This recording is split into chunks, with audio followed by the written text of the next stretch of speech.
Okay, so thanks for joining us today for the Darkcast Ethics in Podcasting meeting. I'm going to just ask you to introduce yourselves, what your podcast is, and tell us what does ethics and advocacy in true crime podcasting mean to you. So who wants to start? Oh, CJ. Hi, I'm CJ from Beyond the Rainbow, True Crimes of the LGBTQ+. Ethics and advocacy in podcasting, true crime podcasting, what it means to me is a lot of respect for the victims. And I'm sorry, I have people here, I have dogs here, and I'm kind of losing my train of thought. But definitely respect for the victims mostly. Go ahead, somebody else. Hi, my name is DJ. I'm the host of the Mythical True Crime Podcast. Ethics and advocacy to me is actually to kind of piggyback on what CJ said, and that's respect for the victim. I can't tell you how many messages I got from folks just from some of my episodes telling me, to keep naming the victims. I mean, so much we're always talking about the horrible people that sometimes commit these crimes, but we don't really pay attention to the victim. And sometimes they get lost in the shuffle. And I think it's, the podcasting community, the true crime community to, really bring these people back and bring their name into the limelight. That's how I feel, at least. Okay, great. Aurora? Hi, I'm Aurora, and I'm currently with the Burnt Marshmallows podcast, which is actually not true crime, but spooky stories, and formerly with Murder News. And for me, ethics in true crime is intent. So asking yourself, what is the purpose of reporting on this? What is the purpose of participating in true crime? And if that answer is entertainment, I would say maybe take a step back. This is somebody going through the worst day of their life. They've lost a family member. Things are terrible. I myself have had somebody very close to me who was murdered, and hearing somebody talk about that who is not from the family and who is not reached out to you feels so creepy and cringy. So what is the intent in talking about this? Is it to try to get the case solved? Is it because the person's missing and their family really needs that lifeline? Why are you doing this? Why are you talking about this? That's interesting. I've got a few questions for you later then. Sure. Jessie? Yes. Actually, I wanted to kind of expand on what DJ was stating in regards to the ethical and advocating for lost loved ones on my podcast. So my podcast is specifically for, I focus on the marginalized community, specifically for the murdered and missing Indigenous persons. I also deal with the people of color, pretty much the ones that are not being heard, seen their stories in news or articles because they're not considered click-worthy. So it's, I wanted to talk more specifically on what DJ has referenced, that a lot of stories are always talking about the person who had done these heinous crimes towards other people. I'm a person who's completely opposite. I am the person who actually talks about the stories of the lost loved ones, the ones who have been inflicted on this crime, the families, the friends, the people who are advocating, or organizations that are involved in bringing more to the forefront the name of those persons that have been forgotten. I'm there to honor them and their stories, and to show that they are human, that they're not just a name that we see in an article or something on a social media platform where they just reference this person and they're like, well, who is that? They don't know who that is. I like to be that person who says, well, I want to find out who that person is, because they're also extremely important to myself as well. Even though I don't know them, I want to get to know them. So I expand more on that on my podcast. And I think it's worthy. It's extremely worthy, and it needs to be heard. I agree. Regina? Hi, I'm Regina King. I am from Disturbing Interest. And it sounds like my connection is real rough right now. Sorry. We do all different kinds of stories, from anything from the time the U.S. tried to make hippo meat the next big thing to actual murders. And when it comes down to it, for us, it's all about respect. We want to be very respectful of the people involved in the true crime cases we cover, whether it is from the perspective of bringing back the voice of somebody who may have been forgotten because, well, like Jesse said, they weren't maybe a clickable story. They couldn't be hyped and they didn't catch in the mainstream, or maybe the murderer themselves was more of the focus instead of the victim. We like, when we're focusing on a true crime case, to bring back the voice of the victim as much as we can, honor their family, be respectful for what's going on in their lives, and to remind our audience to please do the same. Deviating a little bit from the agenda, just going on what Aurora said there regarding one of your friends that was murdered, and how it feels for you if somebody covers that and they haven't reached out to yourself or family members. Is that always the case, or does it depend on how it's covered, if it's done sympathetically, or do you always feel something wrong with that? I think it can depend. And I think that there's families that are constantly reaching out to the media and saying, hey, nobody is talking about this. Could anybody please talk about it? And in that case, I think it's absolutely fine. And that comes back to intent. And with the case of my loved one who was killed, her case is solved.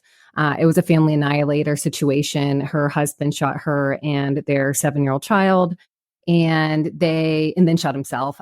So they knew who it was. The case was closed. There's certainly reasons to still talk about her case, because I think it's important to remember the victim. And if somebody were to do that without reaching out to myself or her family, and they just wanted to remember Jenny for the beautiful, wonderful person she is, totally fine. Like, I love that. That's so beautiful. But if somebody just wanted to cover it to talk about the gruesome case, like details of the case, without, like knowing how the family felt about that, I think that's really just icky. Like, it's not nice to have to read that. Okay, now that's interesting, because on my podcast, I do cover cases that are solved, and somebody has reached out in the past. I'm not an investigative journalist, so I was hoping somebody here today would be and would have a comparison, but I'm not. So I don't reach out to the family members. Occasionally I have, and I am in touch with some of them, but not everybody, because unless, like you say, it's out there, you're not going to go and start searching for them. And somebody actually a family member said, could I take the episode down? They weren't happy about it, which obviously I did. And it was devastating, because I don't want to upset the family. It's not for, like you said, Jesse, clickbait. So does everybody feel kind of the same? Has anybody else been in that situation? Yeah, I'm not going to reach out to everybody. I'm sorry. I wouldn't have a show if I did that. So for me to try to find family members on every case I did, that I wouldn't be a podcaster. I prefer when someone reaches out to me and asks me to cover their family or friend's case, but that doesn't happen a whole lot. And I feel very fortunate when it does happen, because then I can get additional information as well, and tell it how they want their loved one's story told. I think Regina had something to say. We come from an interesting perspective, because my partner, who is unable to be here today, she comes from a family annihilator situation as well. And with her, as kids were involved. So she has a really unique perspective from both the victim and the aggressor side of things. And within my family, we're pretty sure one of my uncles was a serial killer who got away with it. He definitely was a serial rapist who got away with it. And so I saw the victim's perspective from the other end. And it's very interesting. We try not to take on close to the present stories, because we want to be very respectful of the victims and give them a lot of time in between the cases, because we know how painful it can be when it's close. Yeah, absolutely. Does everybody agree with that? Do they tend to do further back in time rather than current?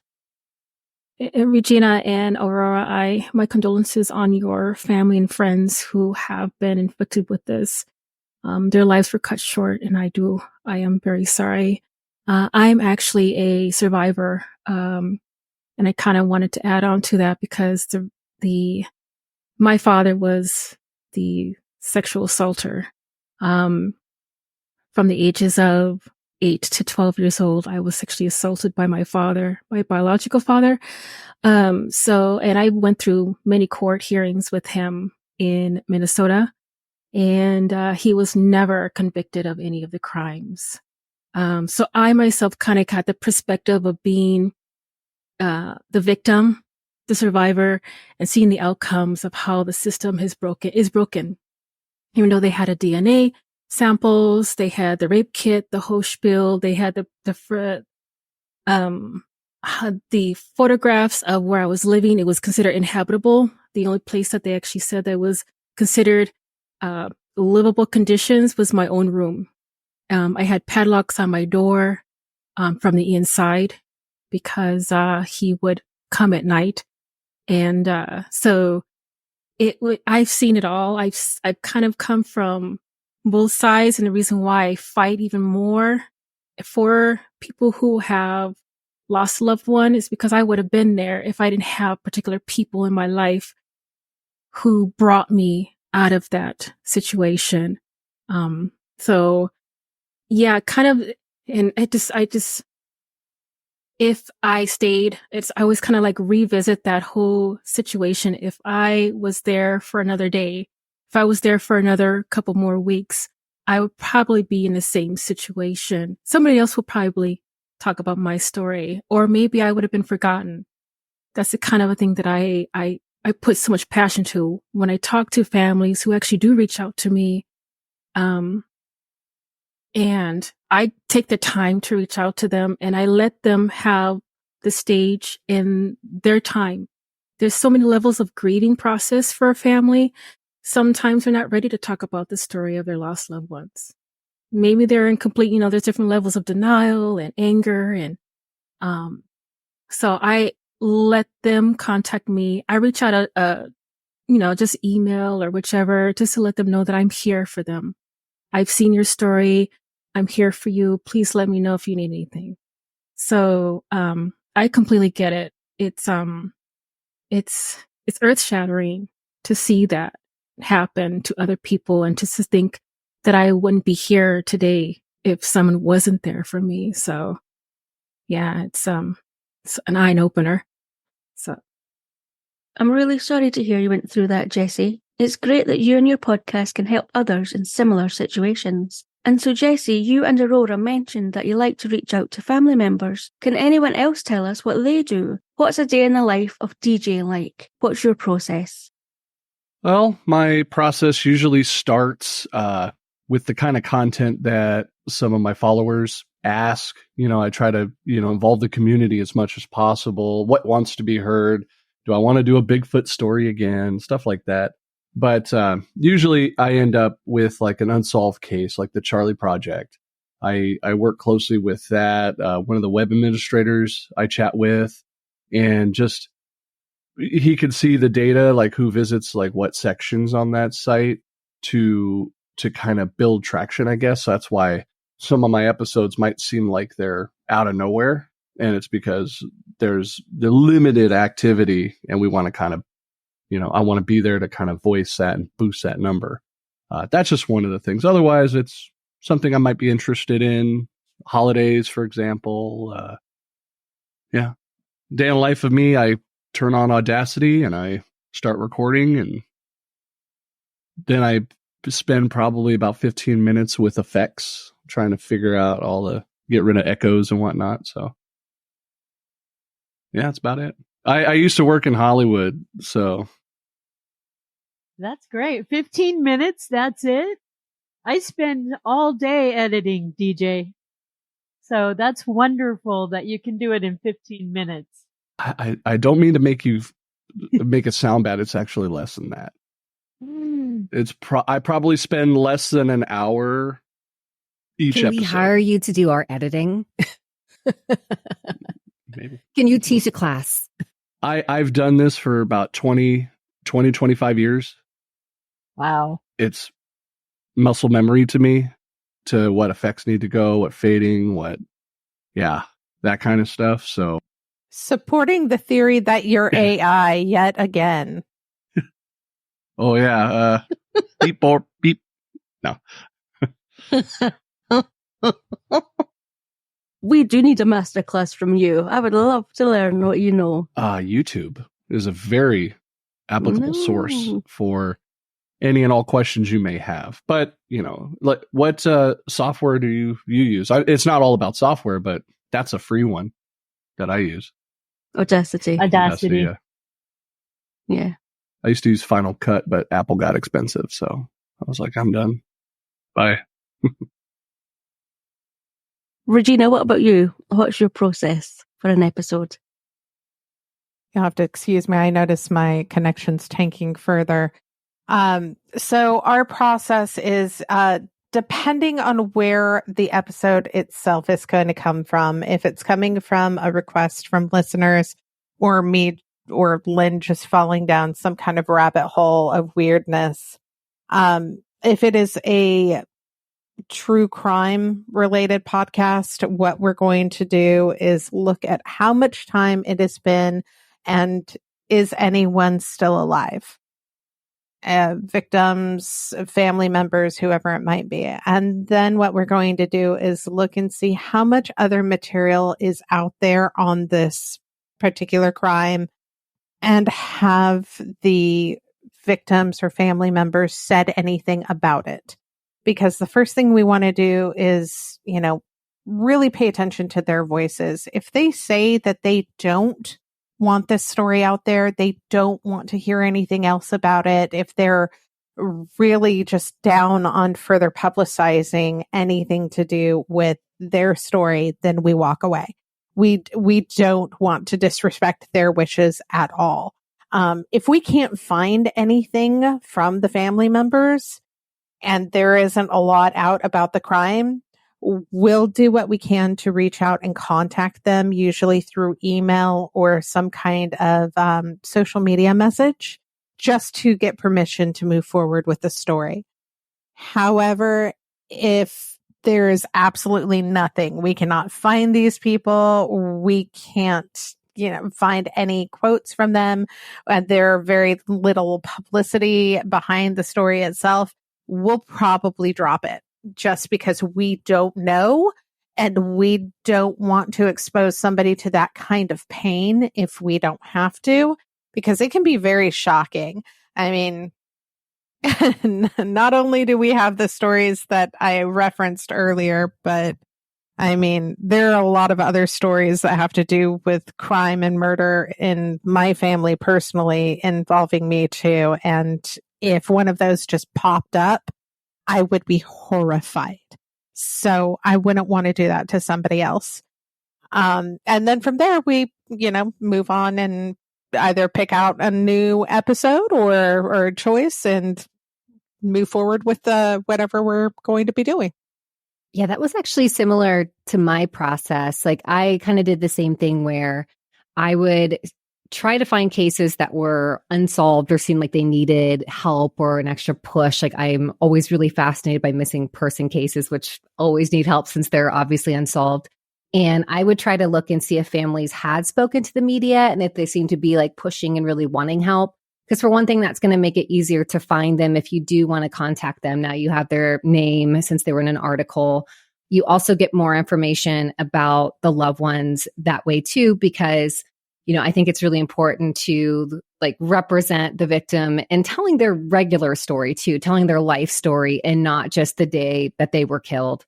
And that's a good way to get that information about who they were as a person, how they were with their families, and what they did in their personal lives before you tell the story about the worst day that ever happened to them. Unfortunately, if you just use media as your resource, you don't get a lot of the feel goods side of the victim. And that's something I really struggle with, is trying to find out, because I want to know what that person was like, who they were. And I think we all do, because we want to be able to identify with them in some capacity. I'm sorry, Dawn, I think I cut you off. No, not at all. What's doing an episode like for you then? What's your process? Me? Yeah, CJ. Well, I do a lot of internet looking for stories about the LGBTQ community. I have a lot of bookmarks open on my computer that I, save information on. And then I will look through them and I'll read some of the articles. And if something actually touches me, so I have to feel a little bit of passion for the story, I start researching it, and then I start writing, and then I record, edit, and viola. Like I said before earlier in this episode, I really like when people bring me cases, and it's so much easier for me to feel a little more passion and put a lot more of myself into the cases when I can talk to victim's family or friends, because then the case it means so much to me. It's not that the other cases don't, but the ones where I can connect a little bit more personally with people, they just totally mean so much to me. And that's pretty much my process. When you mentioned family members getting in touch, that's one thing, but do you have sort of listener requests as well? How do you go about deciding the ethics in that if it's not a family member, but they just want the story told? Well, I will look at their stories. I have one right now that I'm looking at. I'm not sure if it was the father. I think it was the father that DM'd me the other day and asked if I would cover his bisexual murdered daughter's story. She was pregnant at the time that she was murdered. So I'm looking into that one right now. But I've had a friend of someone who's in prison who was convicted of murdering a young woman when she was in high school. I had a friend contact me on behalf of this convicted murderer, saying that the convicted murderer was innocent. It was really the boyfriend who murdered the girl. And I don't know, there's something just whole case. So I've not taken that one and spent any more time on it.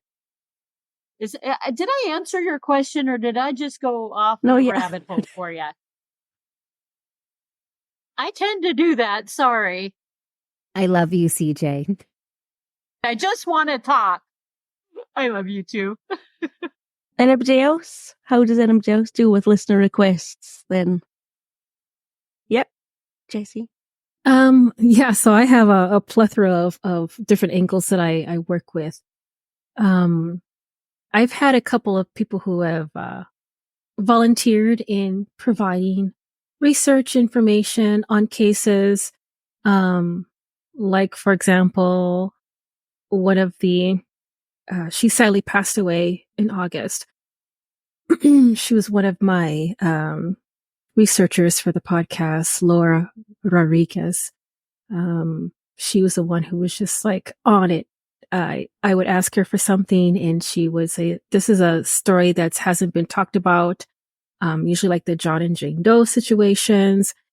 I've even had instances where I would go through Instagram or Facebook and I would have other podcasters suggesting stories, people of color, stories that haven't been heard. And so what I do is I kind of research to make sure that if their story has like a plethora of other podcasters talking about it and it's like very recent, I kind of put that kind of to the back to see if there's something else that might come up.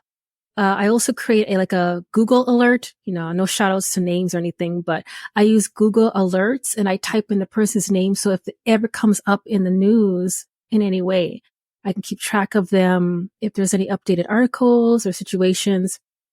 I've also had other family members who reached out to me, even at, they were referred to me from some other family member who was a previous guest on my podcast saying that they really loved the content and how they brought, their family's lost loved one story to the forefront, and how I was very passionate about making sure that it was done properly and respectfully.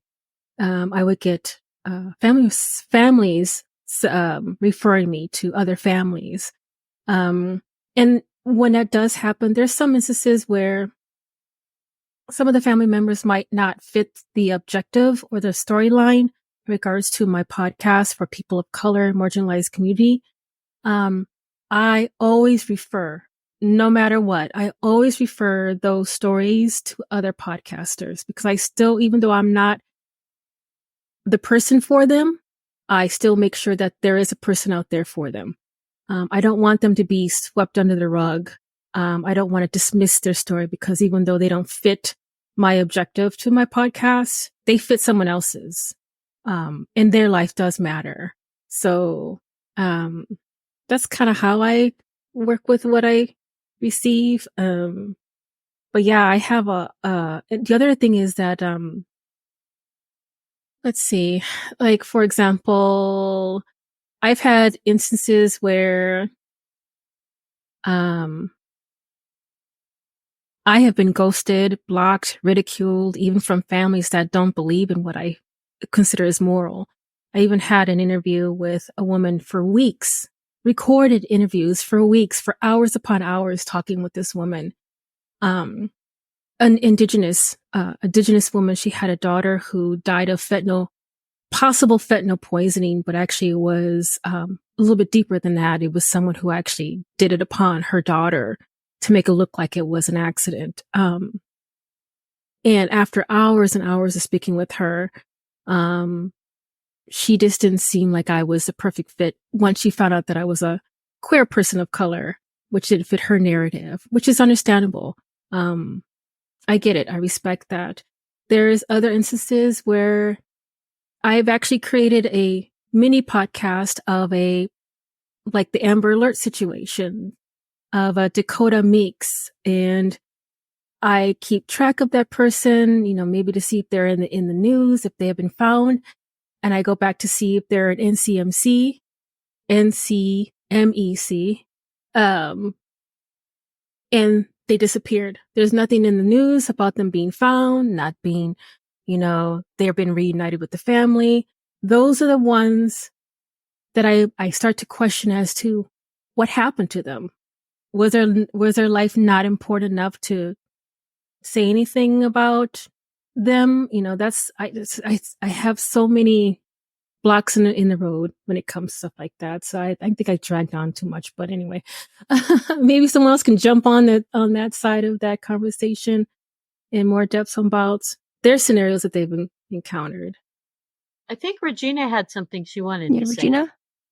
I was just saying, mainly our listeners, when it comes to it, they request the big, I say big as in the most highly covered true crime stories, like serial killers and things like that. So it's few and far between that we have personal cases that are brought to us.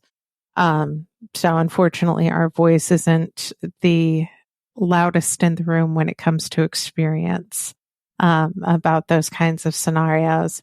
We have had a few people bring cases to us that were more personal, and upon looking into them further, doing more research, I couldn't find enough information to feel comfortable with publishing them. So we didn't move forward because they were not the family members or directly involved as the victims, but more secondary victims as friends of friends. Okay. Anybody else? Aurora?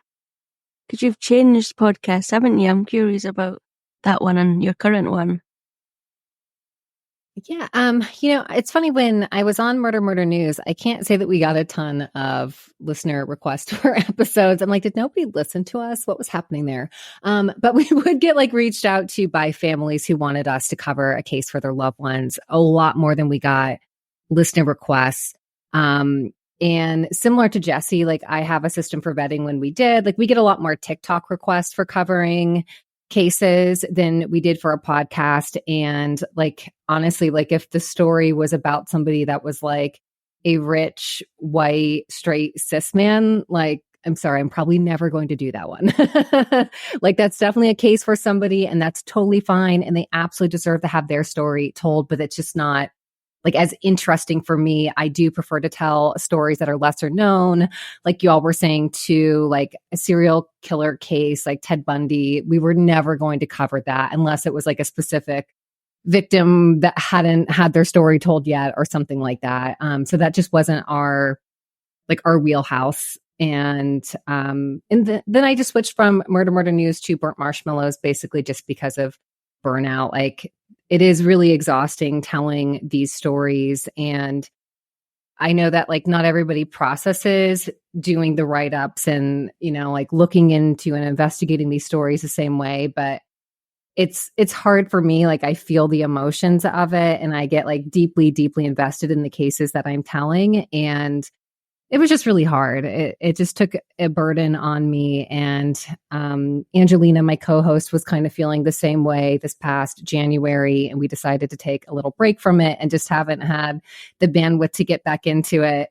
And now with my new podcast, I tell fictional stories, and everybody keeps asking me if it is taking up all of my time writing a short story each week to tell. And I'm like, oh God, no, this is so much easier than a true crime case. I was spending so much more time investigating and making sure I got those details right.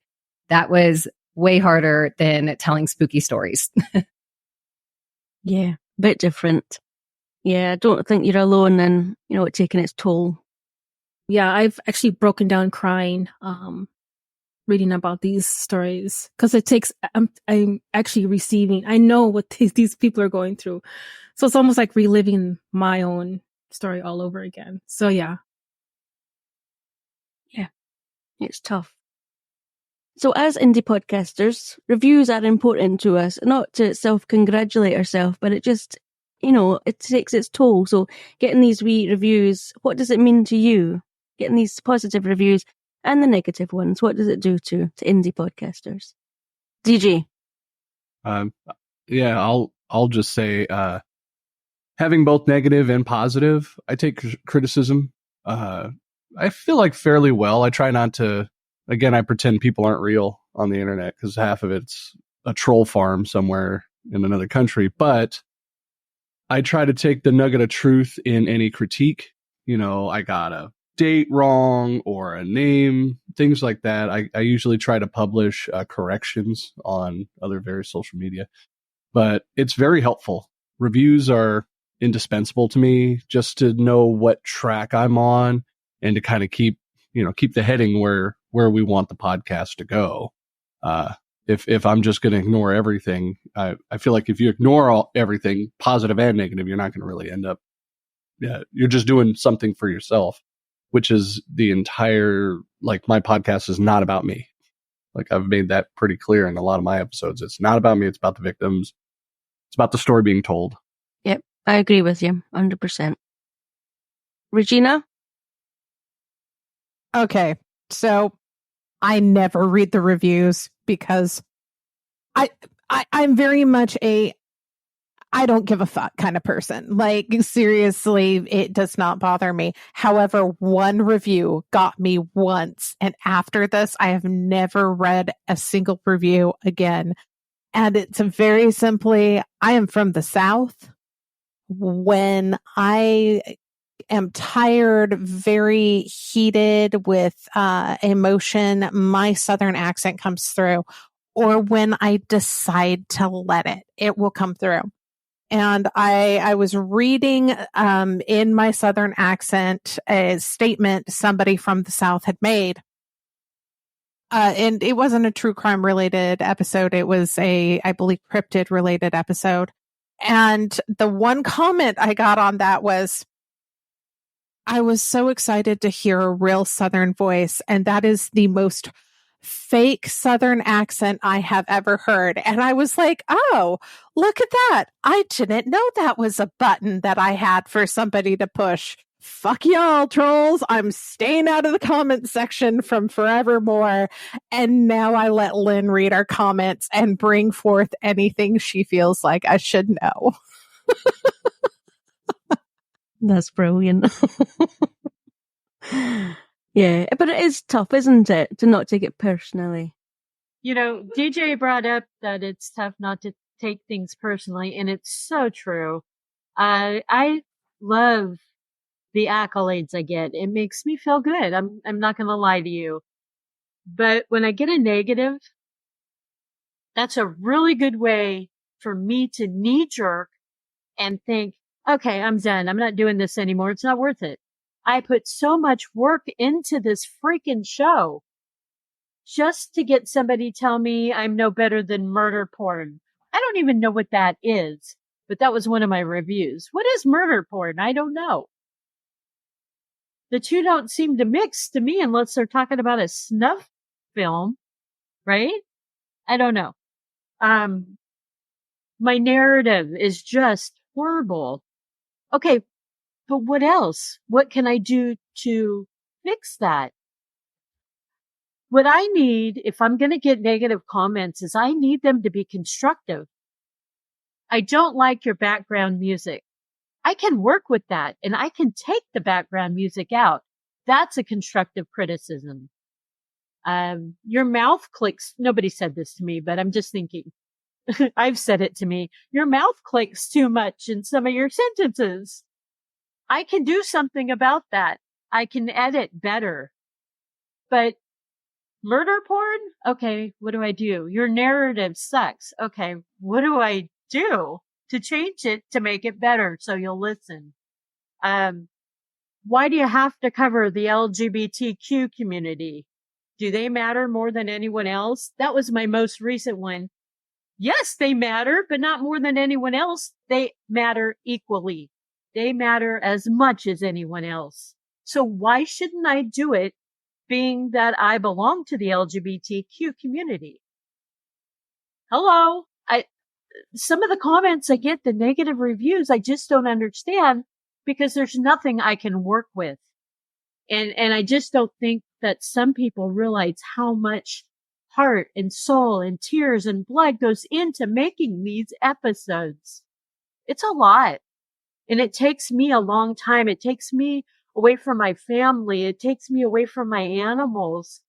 And I only do it because I'm passionate about it and I love it. I love to be able to tell someone's story who can't tell it anymore. Anyway, that was how I feel about reviews, and I do read them. Well, CJ, you brought up a good point with what Jesse said. That was putting a spotlight on a particular group. You know, one of the critiques you said, someone said the LGBTQ community, you're spending too much time on it. Well, I don't think mainstream media is spending too much time on it, and that's why you're doing it. Same with Jesse, Indigenous people. And it's in my show's name, DJ. Beyond the Rainbow, True Crimes of the LGBTQ. Dude or lady, whoever wrote that review, you know what it's about. Yeah, they could literally listen to like any true crime podcast or TV show from the beginning of time if they want to see straight, white, cis people. And whatever narrative they want to direct. Yeah, do your own. If it's so easy, then do your own if you don't like what you're listening to.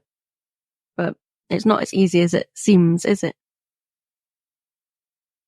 Exactly. And you know, you brought up a good point, Dawn. We are not investigative journalists. If our show says Dateline on it, yeah, we are. But my show doesn't say that. I'm just an average American woman. I was going to say old lady, but I don't want to do that. Don't bring I'm age just into an this. average American. I'm just an average American woman who just wants to do my podcast about something I feel deeply about. Let me do it, people. I know. Leave CG alone. She's quite happy. picking on me and my rainbow stuff. Okay, guys, we're about to wrap it up. We've heard so much from everybody today. So can you give us each a final thought? Just wrap it up for us. What's your final thoughts? Look at Aurora's face. I'll go first. I just want everybody to I just want everyone to remember, it's not a crime to be gay, unless you're a murderer. Anybody else? I would just say for listeners, like, you do have some responsibility to how true crime is told as well. And while I totally understand wanting to listen to shows like Dateline because they are so well produced and such, just like try to give some indie podcasters who are advocates and who are doing things to move crimes for marginalized groups and such forward. Like, give them some time because they work so freaking hard to make great content. And so much of it is honestly a lot better than Dateline. I agree. It is. Yeah, we don't serve masters. We serve ourselves in the community. So, I will take this opportunity to thank the community, because there is a lot of positivity that does come. We're talking about a few bad apples here that, kind of want to put a rein on our parade. But for the fact of the matter, we wouldn't be here if we didn't do what we loved, and we love telling these stories and getting those things out there, whatever the kind of content you're into. The community will they're magnetic to whatever content they want to listen to. We want to be a voice for that. If you want mainstream Dateline, that exists. If you want to hear an indie podcast perspective, somebody who doesn't have biases, doesn't, have to serve a corporate sponsor or anything like that to be told what to say and what to do, and really is there for the families and the victims ultimately to get that story out, then you're in the right place. Yeah, Darkcast Network. Exactly, Darkcast Network. Thank you guys so much for being here today. I appreciate you all so much. I love you guys. Thank you. Thanks for the invite. Thanks for hosting. Yeah, that was all Dawn, actually. But yeah. No, we want to give you credit, thank you. CJ. I appreciate you guys. Happy Thanksgiving. It's all you. Happy All right. Thanksgiving. Indeed. Yes. Happy holidays, everybody. And I hope you guys have a great You rest too. of your day. Take care, everybody. You as Yes. well. So Thank nice you. All of meeting DJ and Jesse Yeah. finally too. Well, Yes, Yeah. thank you. You as well. So nice meeting you all. Trust me, you didn't want this camera turned on right now, but it was good seeing you. You are always stunning, All right. and that is a lie. I love your lies. Camera on Keep next time. lying to me, Aurora. No, I mean, no, you saying that you You can't know what? turn your camera on is You a know lie. what it is? Always stunning. She's naked. I You do. caught me. You caught my You dirty caught- secret. No, it's actually because of the move. I am surrounded by like boxes and chaos right now. So that is the truth. Anyway, y'all, have a great day. I'll talk to you later. Good luck with your move. Bye, Thanks. everyone. Bye. Bye, y'all.